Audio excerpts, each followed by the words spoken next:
Assalamualaikum warahmatullahi wabarakatuh. Om Swastiastu, Namo Buddhaya, Salam Kebajikan, Rahayu, Rahayu, Rahayu. Perkenalkan, nama saya Ditra Maulana dengan NIM 13125001114. Di sini saya akan menjelaskan demokrasi dalam ideologi komunis. Demokrasi dalam ideologi komunis dipahami sebagai bagian dari kerangka pemikiran Marxis mengenai negara, kekuasaan, dan relasi kelas. Sebagaimana dibahas oleh Karl Marx dan Friedrich Engels dalam The Communist Manifesto dan Critique of the Gotha Programme. Pembahasan ini bersifat akademik dan analitis, bukan sebagai bentuk dukungan terhadap ideologi komunisme. Berbeda dengan demokrasi liberal yang menekankan prosedur politik seperti pemilu dan sistem multipartai. Demokrasi dalam perspektif Marxis lebih berfokus pada struktur ekonomi dan hubungan kelas.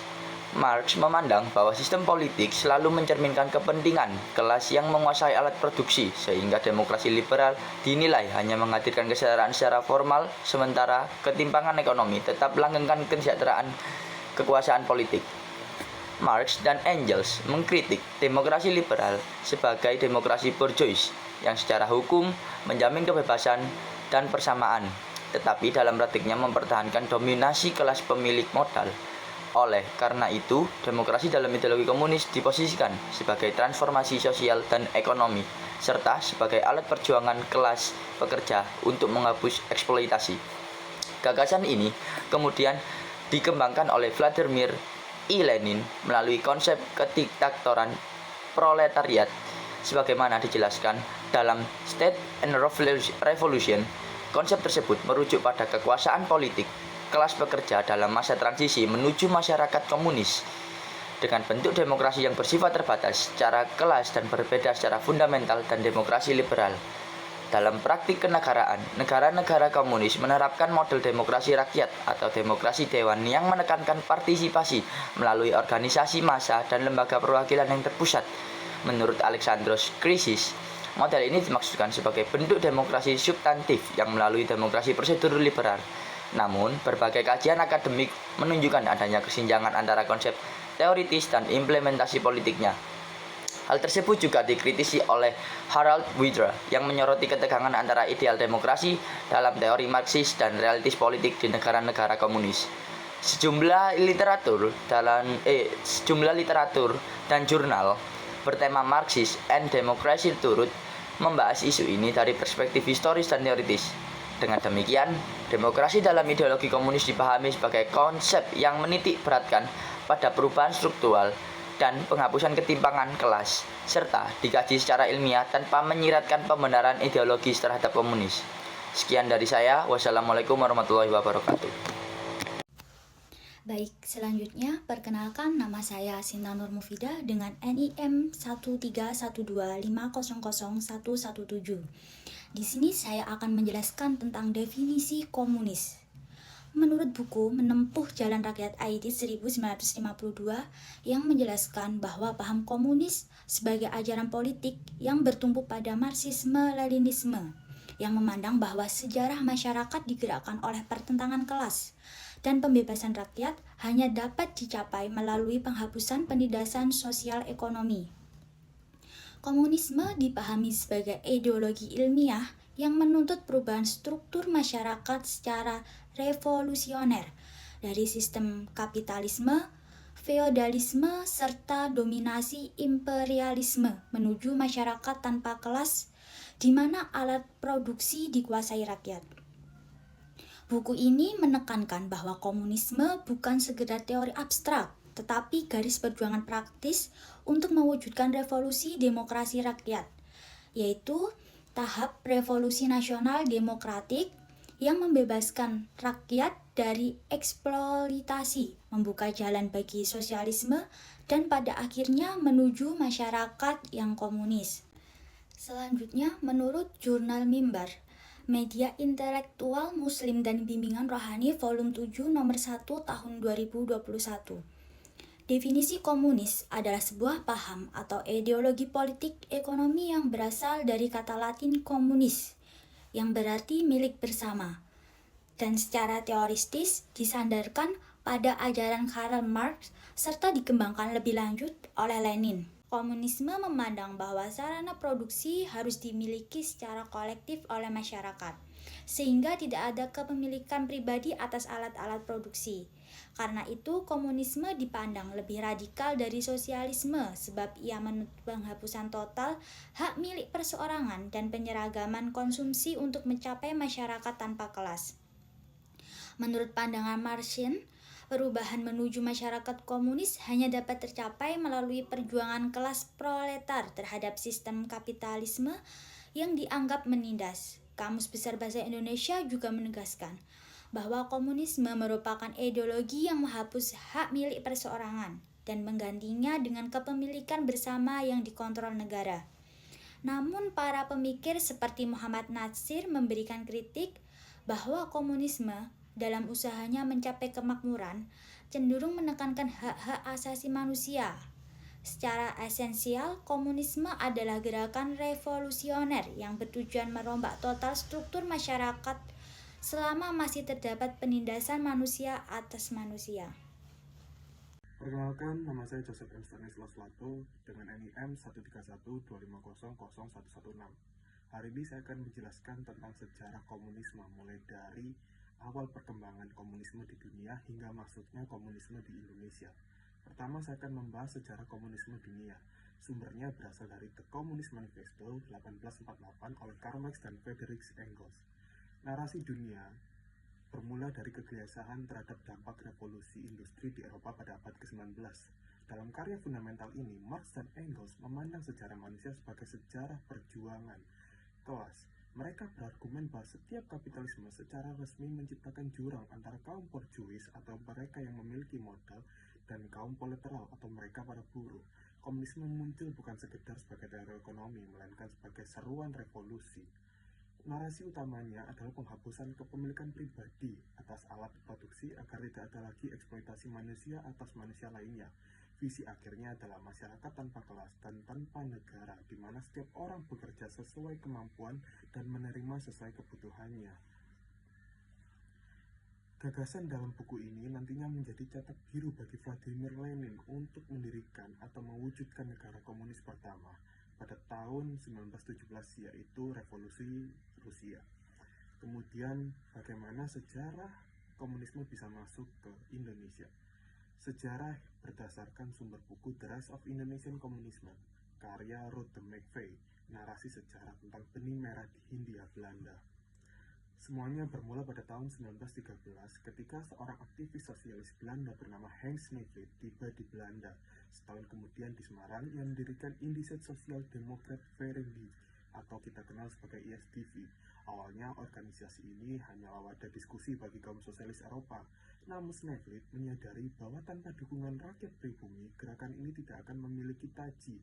Karena jumlah anggota yang sedikit, Sneevliet menjalankan strategi cerdik yang dikenal sebagai blok di dalam. Ia mengarahkan para anggotanya untuk masuk ke dalam syarikat Islam atau organisasi massa terbesar saat itu. Di sanalah benih Marxisme mulai bersemi di hati tokoh-tokoh muda berbakat seperti Semaun dan Darsono. Mereka berhasil menciptakan pengaruh besar hingga syarikat Islam terbelah menjadi dua kutub. Yang pertama yaitu religius, mereka adalah kaum SI putih.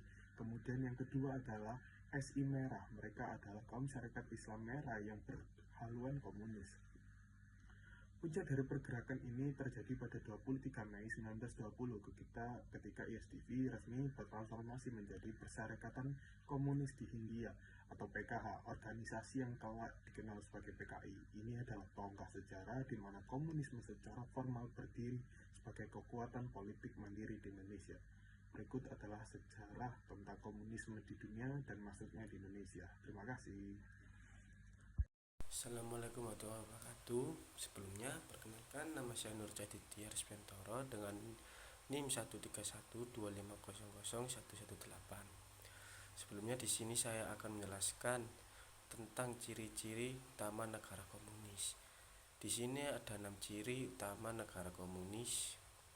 Yang pertama adalah monopoli kekuasaan politik atau partai tunggal, yaitu negara tidak mengenal oposisi. Partai komunis memegang kendali penuh atas eksekutif, legislatif, dan yudikatif. Keberadaan partai ini dianggap sebagai gardu depan yang memimpin rakyat menuju masyarakat tanpa kelas. Yang kedua adalah penghapusan hak milik atau abolition of private property, yaitu negara mengambil alih kepemilikan alat-alat produksi seperti tanah, tambang, dan pabrik. Individu tidak diperbolehkan memiliki bisnis besar yang mempekerjakan orang lain untuk mengambil keuntungan pribadi. Yang ketiga ada sentralisasi ekonomi atau ekonomi komando. Apa sih yang dimaksud dengan sentralisasi ekonomi? Yaitu seluruh aktivitas ekonomi direncanakan oleh pusat. Tidak ada hukum, permintaan, dan penawaran pasar. Pembentukan apa yang harus diproduksi, berapa jumlahnya, berapa harga jualnya di pasar. Yang keempat ada penekanan pada kolektivisme, yaitu kepentingan bersama atau negara selalu berada di atas kepentingan individu. Warga negara didorong atau dipaksa untuk bekerja demi tujuan besar, yaitu revolusi, bukan demi kemakmuran pribadi. Yang kelima ada sistem distribusi terpusat, yaitu negara bertanggung jawab penuh dalam mendistribusikan kebutuhan pokok kepada rakyat merata, seperti contohnya ada jatah pangan, perumahan, dan jaminan kesehatan, untuk memastikan tidak ada kesenjangan sosial yang mencolok. Dan yang keenam ada kontrol ketat terhadap informasi dan mobilitas, yaitu untuk menjaga stabilitas ideologi, negara melakukan pengawasan ketat terhadap media massa, pendidikan, dan akses informasi. Aspirasi yang berbeda dari garis partai yang biasanya ditekan atau dilarang. Sumber referensi yang saya ambil ada dari Marx K. and Engels F1848, The Communist Manifesto, yaitu fokus pada penghapusan kelas dan kepemilikan pribadi. Yang kedua Corneille J. 1992, The Social System, The Political Economy of Communists, fokus pada bagian birokrasi dan partai tunggal mengendalikan ekonomi dan masyarakat. Terima kasih. Perkenalkan, nama saya Rihla Kumala Devi Branco dengan nomor NIM 12135000125. Baik, yang sebelumnya sudah dijelaskan oleh rekan saya. Di sini saya akan menjelaskan dampak paham komunisme. Apa aja sih dampak paham komunisme itu? Di sini ada beberapa macam, yaitu yang pertama, dampak sosial. Komunisme mendorong kesadaran kolektif dan solidaritas sosial, terutama di kalangan buruh dan kelompok tertindas. Namun, dalam praktiknya sering memicu konflik sosial karena meniadakan perbedaan kepentingan individu dan menekan kelompok yang tidak sejalan dengan ideologi tersebut. Dan yang kedua, dampak politik ideologi. Komunisme berpengaruh pada munculnya gerakan politik yang menentang sistem kapitalisme dan kolonialisme. Di sisi lain, komunisme juga sering dikaitkan dengan praktik politik satu partai dan pembatasan oposisi, yang berdampak pada melemahnya prinsip demokrasi dan kebebasan politik. Dan yang ketiga yaitu dampak terhadap demokrasi. Walaupun mengusung konsep pemerataan dan keadilan sosial, komunisme dalam penerapannya cenderung mengabaikan mekanisme demokrasi pluralistik. Kekuasaan sering terpusat pada elit partai, sehingga partisipasi politik masyarakat menjadi terbatas. Yang keempat, dampak ekonomi. Komunisme menolak kepemilikan pribadi atas alat produksi dan mendorong sistem ekonomi kolektif.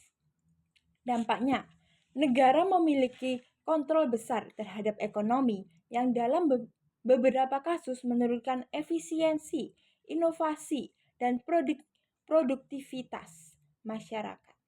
Yang kelima, dampak terhadap kehidupan masyarakat di Indonesia. Berpengaruh, komunisme pernah menimbulkan ketegangan ideologis dan konflik politik yang berujung pada trauma sosial berkepanjangan. Peristiwa ini dampak pada polarisasi masyarakat dan pembatasan ruang diskusi ideologi tertentu hingga masa kini. Dan yang terakhir, dampak jangka panjang komunisme. Ini bisa meninggalkan warisan sejarah berupa konflik ideologi dan ketakutan kolektif, tetapi juga menjadi bahan pembelajaran bagi masyarakat untuk memperkuat sistem demokrasi, Pancasila, dan penghormatan terhadap hak asasi manusia. Baik, saya rasa sudah cukup penjelasan dari saya dan kelompok kami. Bila ada salah kata, kami mohon maaf. Wassalamualaikum warahmatullahi wabarakatuh.